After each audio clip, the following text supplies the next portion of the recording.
Ku cari ganti. Berpisah dan berhati patah, hidup gelisah. Alangkah pedih rasa hati selama kau pergi. Habis Kak Zaitun keluar, tak boleh nangis. Waktu tu terkepar-kapar, tak boleh nangis. So dia cut lagi, dia suruh Kak Tun nangis.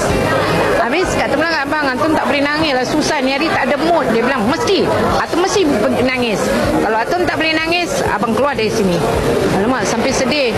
Terus nangis. Itulah jadi kenang-kenangan. Jadi sedih tadi tengok gambar tu, sedih juga kita. Itulah. Tawaran tu ada, tapi selalu tolak tawaran. Tak mau main filem lagi, dah cukup lah rasanya. Kalau tidak pun tak berhenti, because studio tutup. Kita syuting Raja Bersiung tu last, so studio dah tutup. Terus tarik diri, ada macam tak ada mood lagi nak syuting. Tengah seronok syuting, kali studio tutup, studio Jalan Ampas. So dah tak ada mood lagi nak syuting lah sampai sekarang lah. Kak Zaitun terus tak nak syuting lagi.